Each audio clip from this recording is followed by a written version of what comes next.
저희는 그 암흑의 시리즈라는 큰 제목을 가지고 이제 지난주부터 말씀을 나누기 시작했고요. 암흑의 시리즈란 이름이 나온 이유는 성경을 이제까지는 큰 믿음의 사람의 어떤 시야에서, 유명한 사람들의 시야에서, 믿음의 인물의 시야에서 이렇게 어떤 성경을 바라봤다고 한다면은 이번에는 좀 우리가 이름도 잘 모르는 그 암흑에 그냥 관심 없이 지나갈 수 있었던 그런 성경에 나오는 그런 인물들, 그런 사람들의 시야에서 좀 하나님이 하신 일들, 또 어떤 어떤 진행되는 일들에 대한 어떤 그들의 시야에서 좀 같이 바라보면서 우리에게 또한 더 필요한 믿음이 무엇인지를 같이 이제 찾아가 보는 그런 시간 우리가 갖고 있습니다. 오늘의 안목에는요, 그 노아의 그 가족들입니다.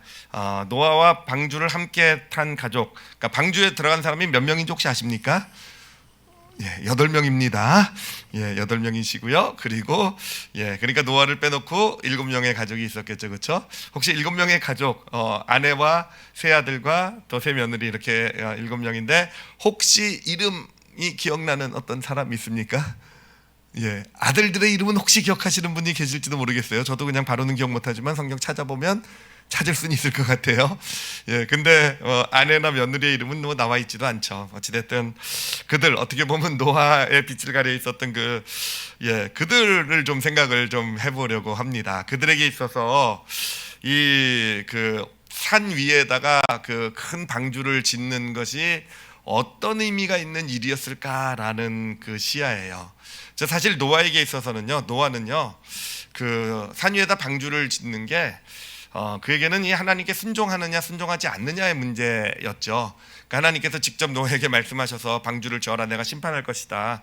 하나님으로부터 직접 들었으니까 그 하나님의 어떤 뜻이라는 걸 모를 리는 없잖아요, 그렇죠? 그러니까 노아는요, 그 말을 내가 순종할 것인가 아니면 내가 불순종할 것인가, 이 선택만 하면 됐을 겁니다.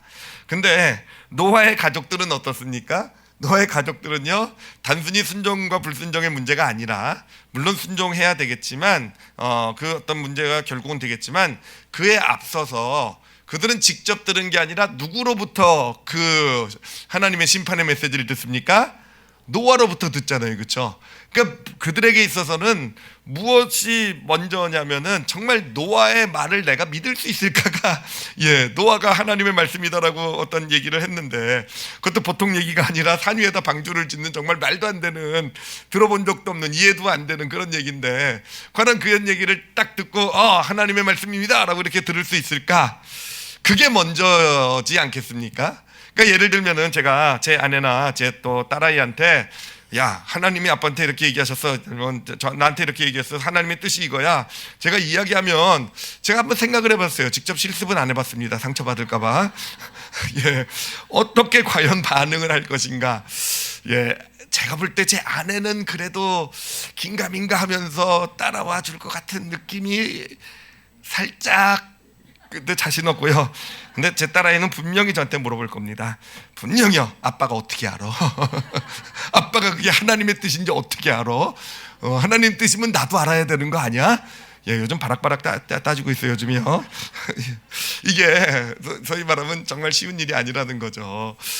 사실 그러면서 그 일 자체가 산 위에 방주를 짓는 것 같이 정말 말도 안 되고 이해도 안 되고, 또 사실은 사람들이 어떤 비웃음, 조롱도 받을 수 있을 것이고요. 또 노아의 세 며느리 같은 경우에는요, 친정 가족들도 있지 않겠습니까? 그 가족들이 얼마나 뜯어말리겠어요, 그렇죠?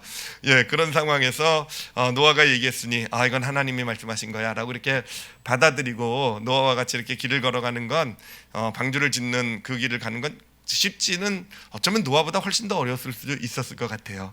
자, 근데 성경을 보면은요, 이 노아의 가족들이 노아의 이야기를 듣고 이렇게, 물론 뭐 자세한 설명은 안 해놨지만 그렇게 갈등하거나 어려워하지 않는 그런 모습을 보게 됩니다. 그냥 노아의 말을 듣고, 하나님은 이 방주를 지으신다는 말을 듣고 이들도 같이 그 길을 걸어가는 것을 보게 돼요.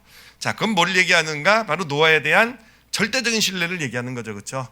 그게 아무리 말도 안 되고 이상한 일이어도 노아가 얘기했으니 이거는 하나님의 뜻이라는 것, 이렇게 받아들일 수 있는 아주 노아에 대한 절대적인 신뢰가 가족들에게 있었음을 우리는 미루어 짐작해 볼 수 있습니다.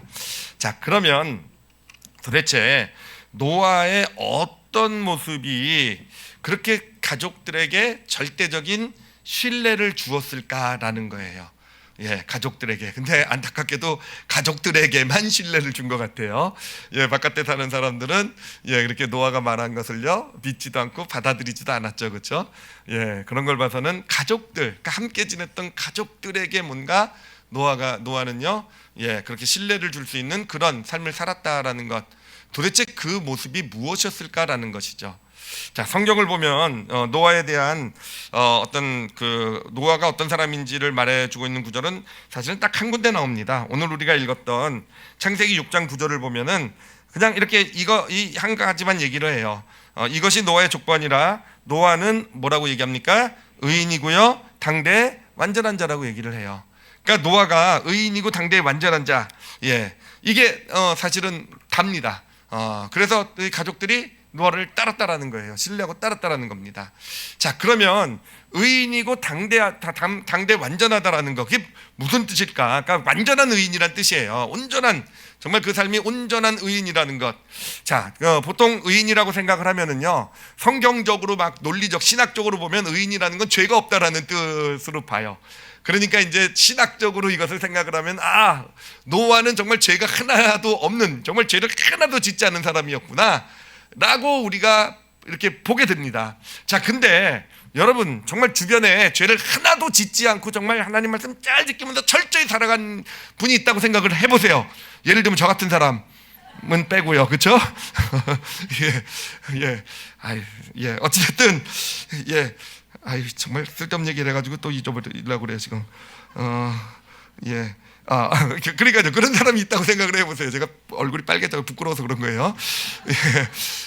그런 사람이 있다고 생각을 해보세요. 사실 그런 사람이 주변에 있으면 물론 존경스럽긴 해요, 그렇죠? 대단한 사람이다 감탄을 불러낼 수 있긴 하지만 사실은 우리는 그 사람이 정말 죄가 없이, 정말 저 사람은 법 없이도 살 수 있는 사람이고, 정말 저 사람은 정말 하나님 말씀 그냥 너무 잘 지켜, 그것만 가지고 그 사람이 정말 이게 하나님의 뜻이야 그래가지고 어떤 방주를 짓자고 해가지고 산 위에, 그 길까지는 따라가지 않는다라는 겁니다.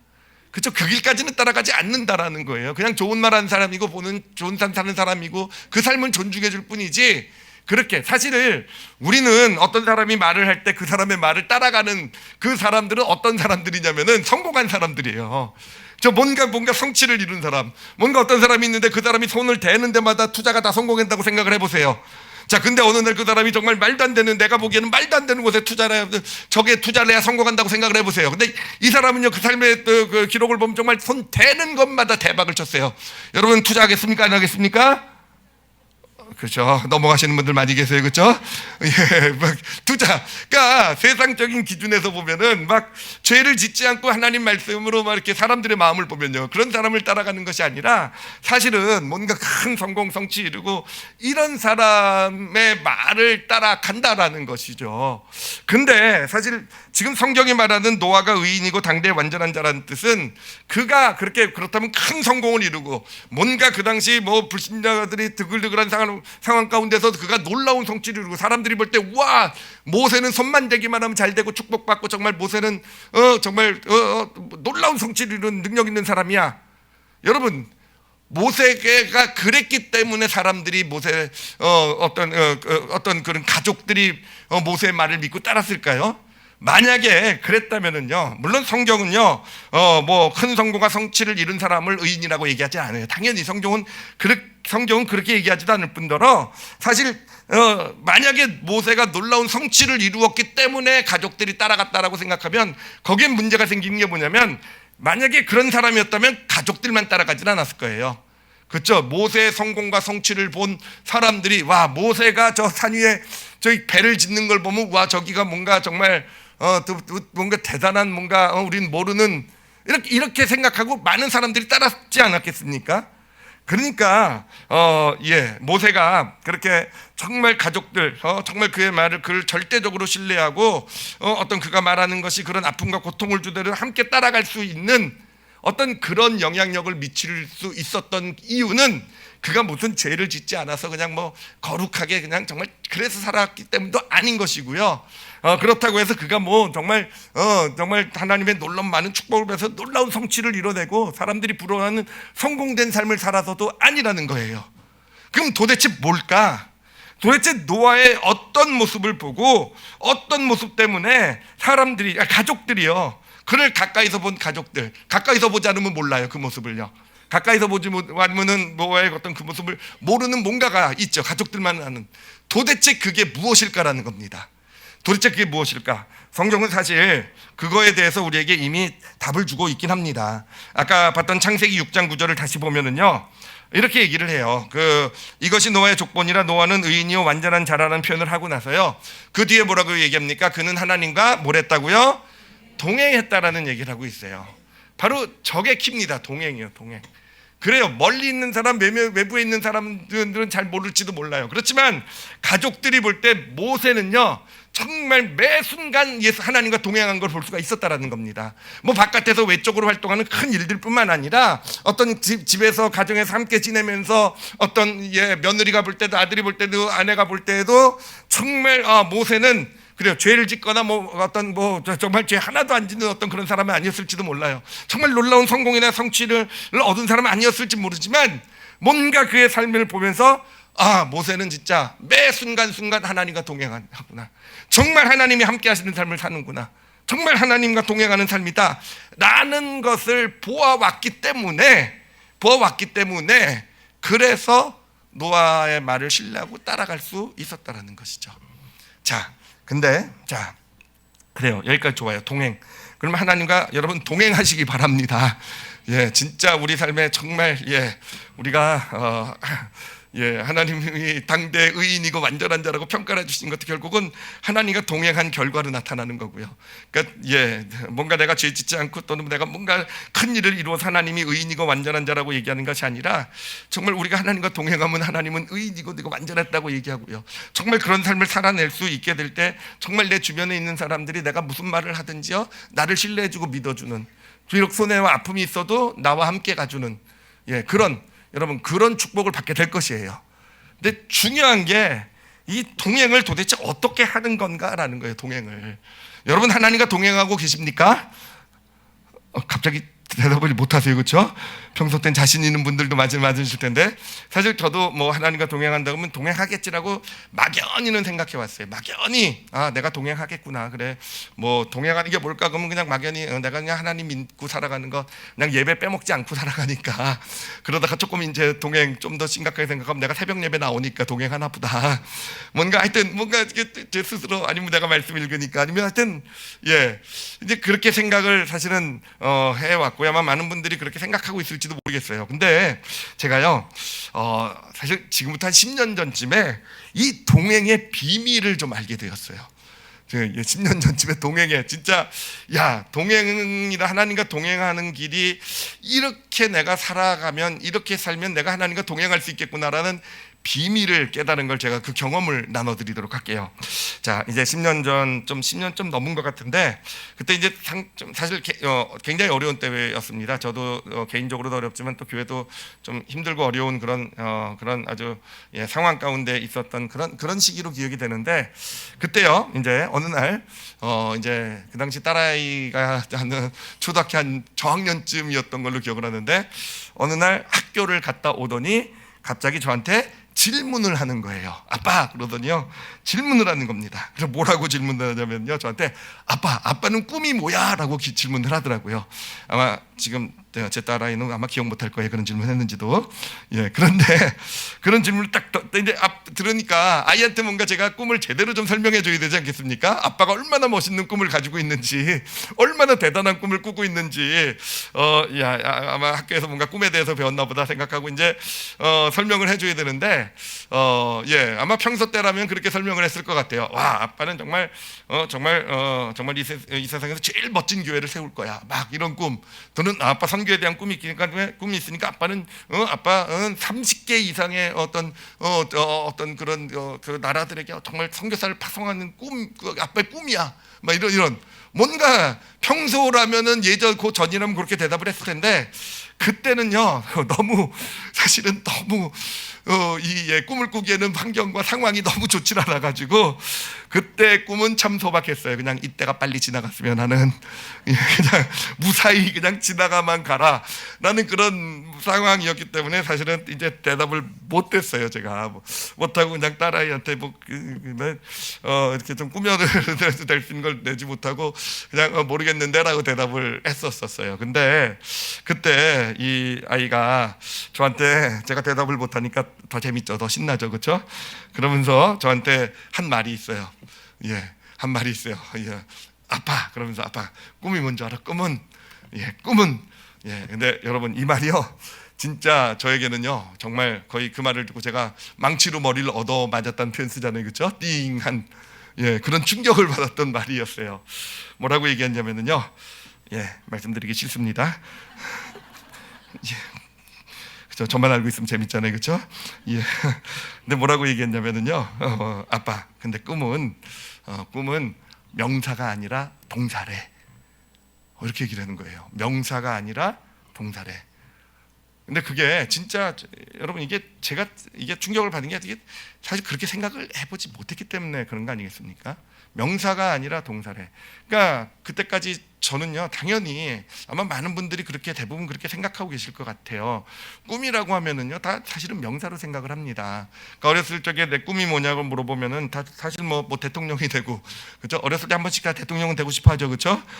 그리고 뭐 예를 들면은 뭐 의사가 되고 싶기도 하고, 판사, 뭐 검사, 뭐 아니면은 뭐 저는 또 뭐 고등학교 대학교 다니면서 뭐 교수 뭐 이런 거, 이게 꿈이었거든요. 그러니까 뭐가 되고 싶은 거예요. 뭐가 되고 싶은 어떤 그런 명사죠, 명사. 또는요 뭔가를 성취하고 싶은 거예요. 그래서 뭐 부자가 된다든지, 아니면은 뭔가 어떤 높은 위치에 올라간다든지, 아니면 내가 아니면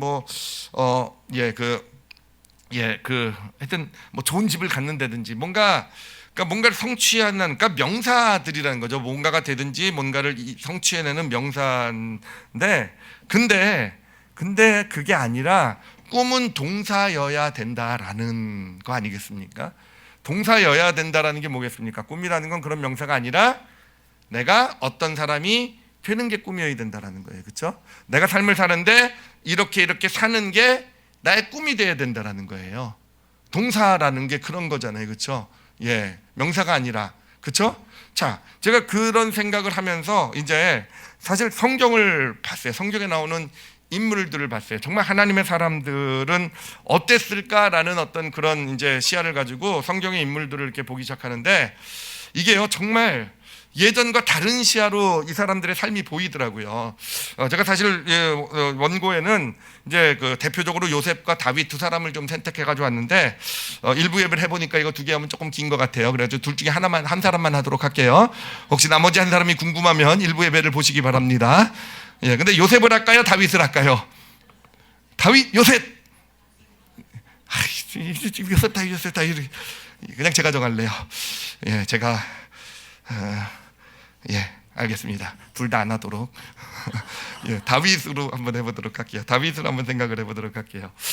다윗을 보면은 이제 그의 꿈이, 그냥 제가 이런 생각을 가지고 보기 전에는 당연히 다윗의 꿈은요 왕이 되는 거라고 생각해 왔어요. 왕.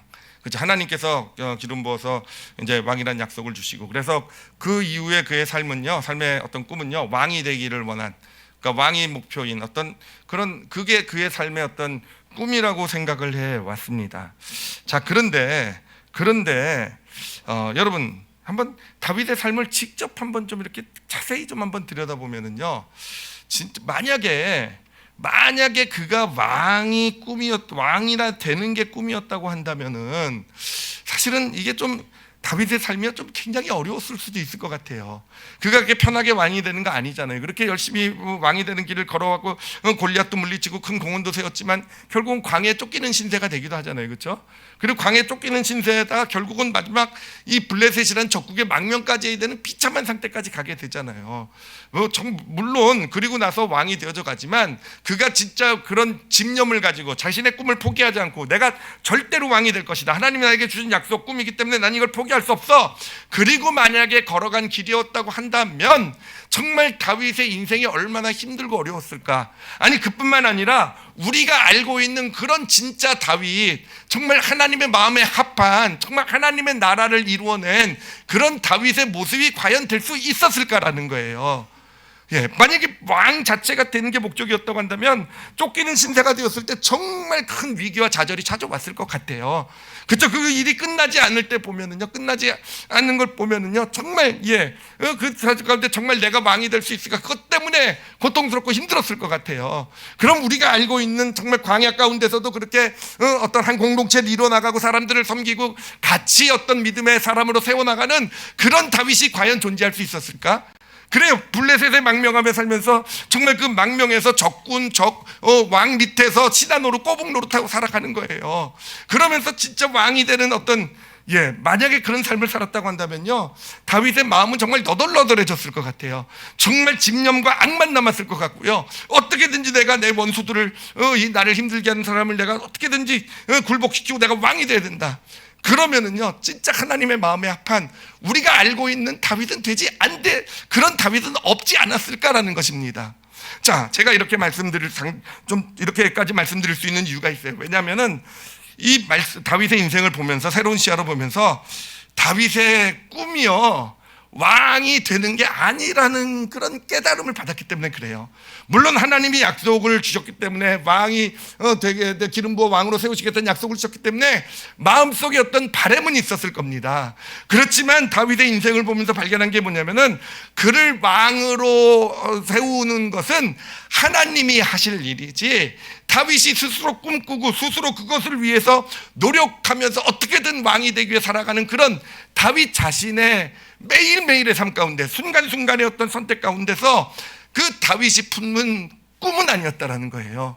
그럼 다윗의 꿈은 무엇이었을까? 그래요, 그냥 막연한 꿈이 아니에요. 정말 매일매일의 삶 가운데서 정말 그런 모든 일을 경험해 가면서 다윗이 정말 꿈꾸면서 정말 그 어떤 그 꿈을 가지고 그것을 붙들고 살아왔던 그 꿈, 다윗을 정말 그런 위대한 왕으로 세운 그 꿈이 무엇이었을까라고 얘기했을 때 다윗의 일생을 통해서 발견한 것이요, 그래요, 그의 꿈은 뭐였냐면요, 그의 삶을 보면서 우리는 볼 수 있어요.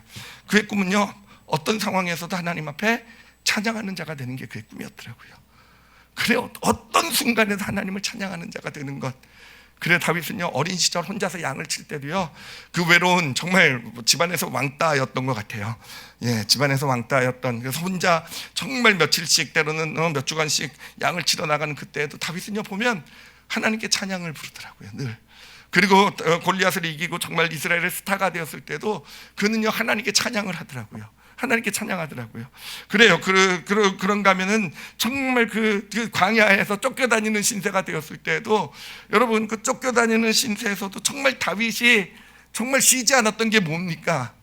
얼마나 어려웠어요. 좌절도 되고 낙심도 되고 배반도 당하고 정말 죽을 고비도 넘기고, 그럴 때마다 그럼에도 불구하고 다윗은요, 하나님 앞에 서서 내가 하나님 앞에 찬양하는 것, 이것만은 멈추지 않은, 그러니까 다윗의 정말 매일매일을 살아가게 만든, 매일매일의 어떤 자신의 삶에 있어서 자신의 다윗의 어떤 꿈이라고 말할 수 있는 것, 내가 정말 오늘 하루도 내가 이런 일을 겪어도 어떤 상황에 있든 실패하지 말아야 될, 꼭 이루어야 될, 실천해야 될 꿈이라는 게 동사였다라는 것, 하나님 앞에 찬양하는 것이었다라는 것이죠.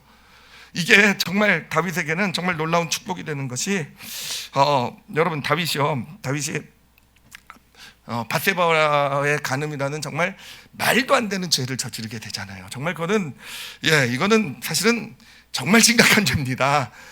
그냥 어떤 성경적인 기준으로 보지 않아도 그냥 어떤 일반 눈으로 봐도 말이 됩니까? 남편까지 자기 어떤 죄를 감추기 위해서 그 남편까지 죽여버린, 정말로 정말 제가 흥분이 되는데 사실 제가 요즘 보는 어떤 사이트에도요, 다윗에 대한 욕을 하는 목사님들이 많아요. 우리가 다윗을 앞으로 그렇게 좋은 사람으로 설교해서는 안 된다, 그런 의견도 많이 올라와요.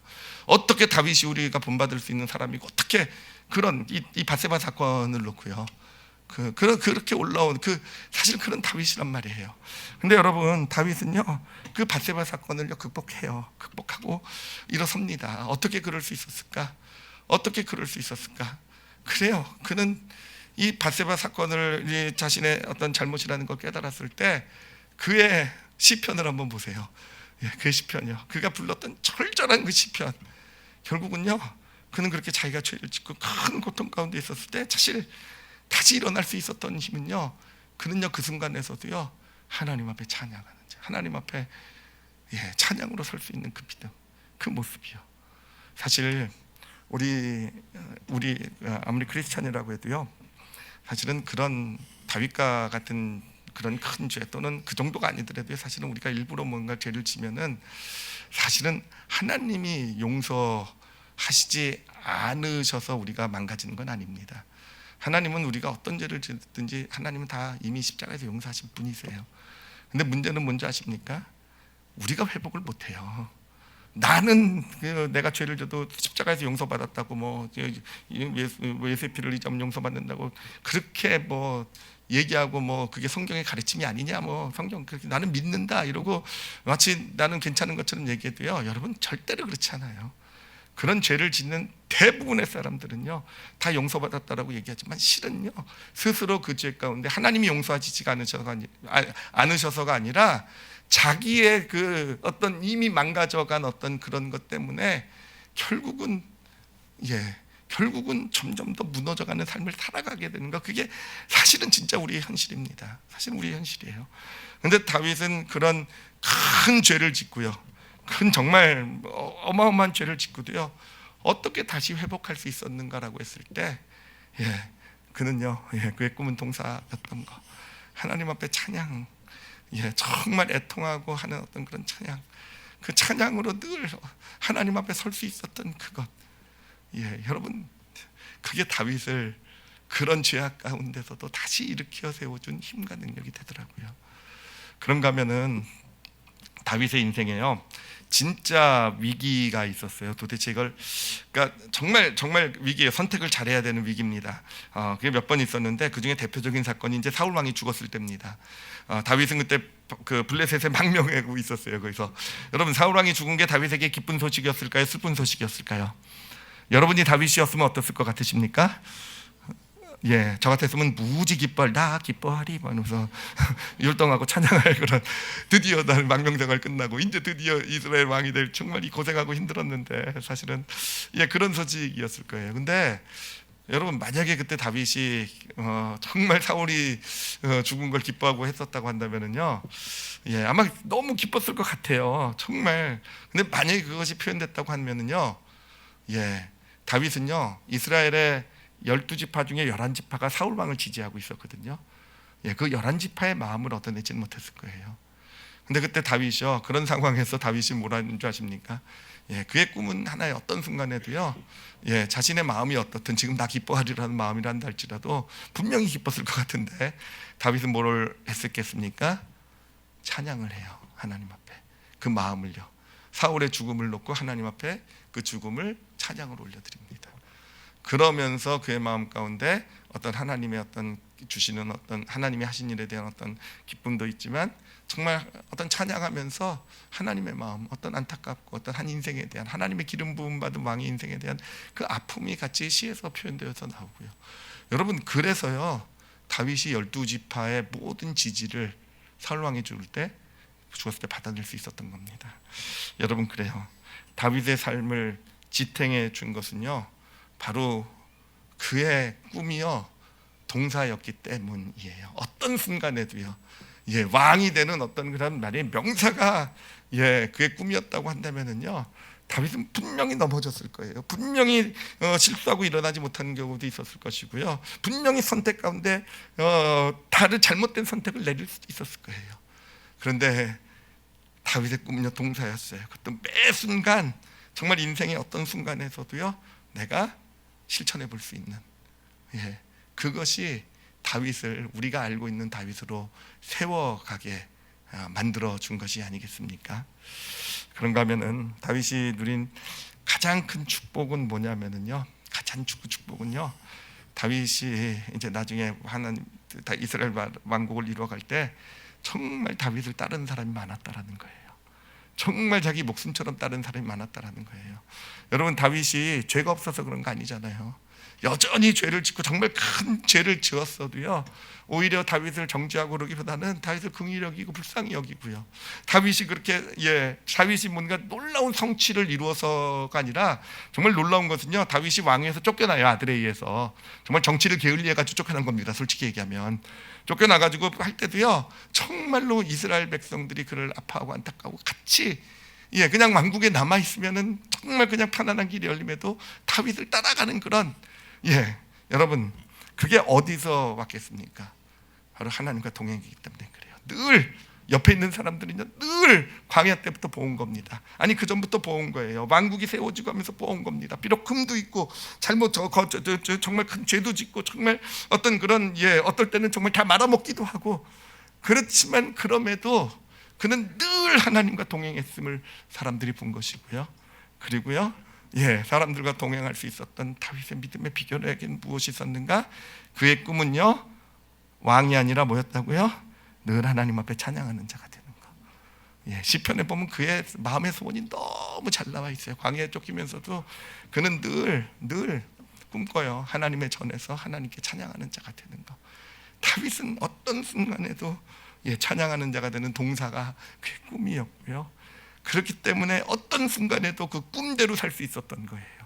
그 꿈대로 살아낼 수 있었던 것이고, 그렇기 때문에 어떤 순간에도 하나님과 동행하는 삶을 살 수 있었던 것이고, 그렇기 때문에 그런 삶이 쌓여가게 되었을 때 주변에 있는 사람들은 본 거죠. 알 수 있었던 거죠. 하나님과 동행하는 자. 그러니까 다윗을 사랑하고 아끼고 그가 무슨 말을 하든지 그를 따라갈 수 있는 그런 삶으로 세워지는 그런 축복을 받게 된 것입니다. 그래서 다윗 한 사람의 예만 들어드렸지만 사실은요, 우리가 볼 수 있는 진짜 예는요 누구냐면 예수님이세요. 예수님. 여러분, 예수님이요 이 땅에 오셨을 때 예수님의 꿈은 무엇이었겠습니까?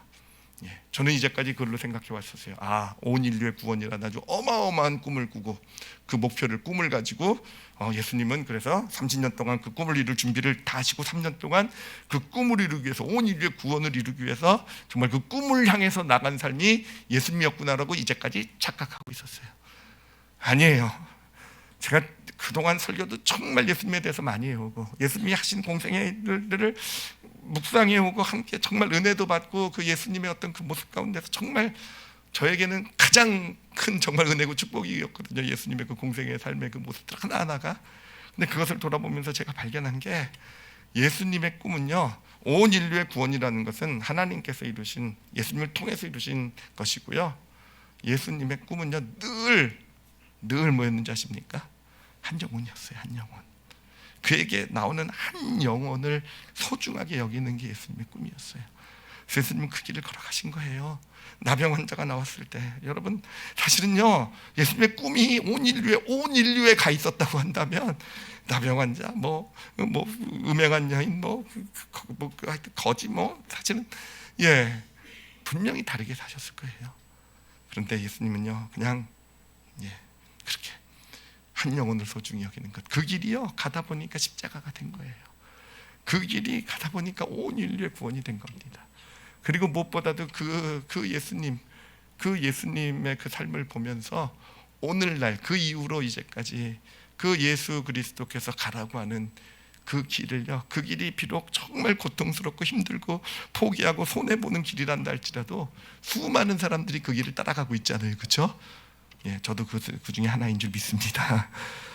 바로 예수님의 삶이 그렇게 정말 사람들이 다 예수님 신뢰하고 무슨 말씀을 하시든지 순종하는 수많은 사람이 이제까지 앞으로도 나오게 되는 것은, 예수님이 엄청난 일을 이루시고 예수님은 죄가 하나도 없으신 분이셔서, 예수님은 정말 죄라는 건 뗄것만 집도 안 지으셨기 때문에 예수님이라면 예수님이 십자가 놀라운 정말 위대한 일을 이루셨기 때문에, 아니에요. 아닙니다. 진짜 오늘도 예수님을 위해서 우리의 것을 포기하고 내려놓고 갈 수 있는 이유는요, 2000년 전에도 그랬지만 지금도 내가 예수님 앞에 섰을 때 나라는 한 영혼을 소중히 여겨주시는, 정말 나라는 한 영혼을 놓고 그렇게 아파하시는, 내 손을 잡아주시는 정말 나 같은 존재, 바로 그 예수님. 그렇게 예수님의 꿈도요 동사였어요. 동사. 동사. 그래요. 이제 우리는 답을 발견을 했습니다. 그렇죠? 노아의 가족들이 어떻게 노아를 절대적으로 신뢰하면서 산 위에 방주를 짓는 일 주저없이 따라갈 수 있었는가? 노아는요 하나님과 동행이기 때문에 그래요. 그리고 나와 있지는 않지만 제가 이 시간 확신으로 답을 드릴 수 있는 것, 노아는요 노아의 꿈은요 명사가 아니라 뭐였다고요? 동사였을 거예요. 단순히 내가 뭔가 하나님의 사람으로 큰 일을 이루고 내가 죄를 안 짓고가 아니라 아마 죄를 졌을지도 모르겠어요. 이건 제가 확인할 수 없는 거니까 괜히 노아 지금 할아버지를 제가 비난하는 걸 수도, 비판하는 걸 수도, 아니 잘못 얘기하는 걸 수도 있지만 아니요 죄 졌을 수도 있을 것 같아요. 그래 노아도 실패도 했을 수 있을 것 같아요. 그렇죠? 뭔가 어떤 그런 일에서 그래서 사람들이 볼 때 정말 그렇게 크게 뭐 대단한 인물처럼 안 보였을 수도 있었을 것 같아요. 그런데 가족들이 볼 때는요, 옆에 함께 있었던 사람이 볼 때는요, 그래요. 그는 하나님과 늘 동행했던, 늘 어떤 순간에 동행했고요. 그리고 그럴 수 있었던 것은요, 그의 꿈은요, 매일매일 정말 순간순간마다 실천하고 붙들고 살 수 있는 동사였기 때문에 그랬던 것입니다. 그래서 우리 올리브교회 성도들도 오늘은요 좀 그랬으면 좋겠어요. 그냥 예배 말씀에 좋은 말씀 잘 들었다로 끝내지 마시고 오늘은 여러분의 꿈을 다 동사로 바꿔 가지시길 바랍니다. 명사가 꿈이었다고 한다면 명사는 좀 하나님께 맡겨두세요. 하나님께 맡겨두시고 동사로 한번 자신의 꿈을 만들어 보세요. 제가 10년 전에 딸아이의 그 얘기를 듣고요, 저도 제 명사로서의 꿈은 하나님께 그 이후로 진짜 다 맡겼던 것 같아요. 뭔가 정말 욕심이 있었죠. 저도요. 큰 교회 되고 싶고 유명한 목사 되고 싶고 뭐 이런 뭔가 이름 나고 싶고 막. 근데 그때 이후로 뭐 아직까지 다 내려놨는지 잘 모르겠지만 그래도 어찌됐든 그래도요 그것을 제가 의식적으로 제 목표 꿈 아니요 이제는 아니에요 더 이상. 진짜 그때 그 얘기를 듣고 충격을 받고 그러면서 제가 정말 하나님 앞에 제 꿈으로 고백드린 것이 그렇게 말씀드릴 수 있을 것 같아요. 저의 꿈은요 하나님 앞에 예스만 있고 노는 없는 삶을 사는 거. 여러분 이게요 너무 이렇게 꿈을 정하니까 너무 편해요. 사실 그 어려움이 있고 힘듦이 있을 때 사실은 진짜 스트레스 받고 힘들고 막 이랬던 이유는요, 내가 이 어려움을 해결해야 된다고 생각하니까 그러기 위해서 내가 지금 이런 판단 이런 결정을 내리면 결과가 어떻게 나와야 될 거고 내가 이렇게 하게 되면 하여튼 이런 것까지 다 생각해가지고 내가 뭔가를 해야 된다는 그런 것이 부담이 되고 저를 고통스럽고 힘들게 만들어 왔던 것 같아요. 근데 너무 간단해졌어요. 너무 간단해졌어요. 그냥 하나님께서 저에게 주시는 마음이 있으면 그냥 저는요 크게 어떤 일이든 그냥 예스하고 가면 되는 거더라고요. 물론 예스하고 가는 게 하나님이 쉬운 일만 시키는 건 아니세요. 정말 죽기보다 힘든 일도 시키지만 그래도 어찌됐든 저에게 있어서 문제는 굉장히 간단해져요. 결과까지 생각하고 뭐 이게 어떤 효과를 미칠 것까지 생각할 필요 없어요. 그냥 좀 자존심이 상하고 힘들고 어렵더라도 그냥 예스만 하면 된다라는 거. 제가 볼 때 제가 그렇게 지금 제 가족들이 있어서 당당하게 얘기는 못 하는데요. 가정을 살아오면서 남편으로서 아빠로서 그래도 같은 마음으로 살아요. 하나님 앞에 예스만 있는, 물론 제가 아내를 힘들게 할 수도 있고요. 딸아이한테 화도 좀 낼 수 있고, 그래요. 힘들게도 할 수 있고 그런데 제가 늘 진짜 정말 실수하지 않고 실패하지 않고 꼭 하려는 일은요. 그렇게 화내고 막 뭔가 갈등이 있고 막 이러고 오더라도요. 하나님 앞에 이렇게 나가서 이렇게 섰을 때 하나님이 어떤 마음을 주시면요 그냥 그 자리에서 순종하는 겁니다. 그래서 제가요 딸애한테요 잘못했다는 얘기를 참 잘해요. 그래서 그냥 그 마음 주시면은 그냥 딸아이 앞에서 자존심 상하는 거 생각도 안 하고요. 자존심 상하죠, 그렇죠? 아니 그뿐만 아니라 이 사과하는 게 진짜 힘든 게 뭐냐면 제가 사실은 딸아이도 잘못한 거 있단 말이에요. 와이프도 잘못한 거 있단 말이에요. 근데 제가 먼저 잘못하면 자기네들 잘못한 거 다 잊어버릴 거 아니에요, 그렇죠?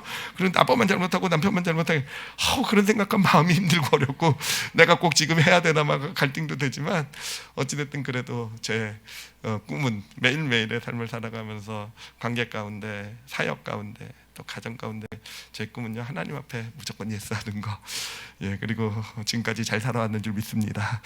예, 진짜 그런 것 같아요. 물론 그 전에 하나님과 동행 안 했냐 그러면 동행했다고 얘기하고 싶긴 하지만 사실은 돌아보면 그때 이후로 진짜 하나님과 동행하는 게 뭔지를 알아왔던 것 같아요. 예, 진짜 제 꿈이 동사가 되면서 사실은 너무 명확하니까 그냥 어떤 일이 생겨도 어떤 문제가 생겨도 어떤 선택이 생겨도 그 대꿈, 동사의 그 꿈, 거기에 나를 그냥 맞춰가기만 하면 되니까 진짜 이게 하나님과 동행하는 그런 삶이구나라는 것을 제가 우리 성도들에게 좀 부끄럽지만 지금은 좀 그래도 그렇게 살아온 것 같습니다 정도로는 말씀드릴 수 있을 것 같아요. 그리고 이렇게 잘 살아가게 되면 나중에 정말 그런 인생이 될 수 있었으면 좋겠어요. 정말 제가 무슨 얘기를 해도 좀 어렵고 이해가 안 되고 하더라도 제 아내나 제 딸이나 제 가족들이 아빠의 말이라면 저의 말이라면 그냥 믿고 신뢰해주는, 그래서 어려운 길도 함께 갈 수 있는 우리 성도들도 그렇게 됐으면 좋겠어요. 언젠가는 어떤 얘기를 힘들고 어려운 얘기를 나눠도 우리 목사님 얘기를 하면 제가 하나님과 동행하게 되면 그런 사람으로 하나님께서 노아를 세워주셨듯이 믿음의 사람들을 세워주셨듯이 저를 세워주실 줄 믿습니다. 그래서 여러분 꿈이 뭔지 아시겠죠? 그렇죠? 명사가 아니라 동사라는 거. 동사의 꿈. 오늘 이 예배 이제 기도하는 시간인데 여러분 바꿔도 돼요. 완벽하지 않아도 돼요. 그래도 동사로 일단 결심을 좀 하셔서 내가 이런 사람이 되겠다라는 그런 마음 하나님께 드리면서 하나님과 동행하시는 그런 믿음의 여정을 시작하시는 우리 올리브교회 성도들이 되시기를 예수님의 이름으로 축원합니다. 기도하시겠습니다. 기도하실 때요, 명사로서의 꿈이 있죠, 그렇죠? 좀 근데 하나님께 맡기셨으면 좋겠어요. 그렇죠. 우리가 누가 되고 싶은 것 또는 뭔가 성취, 그게 자신에 관한 것일 수 있겠고요.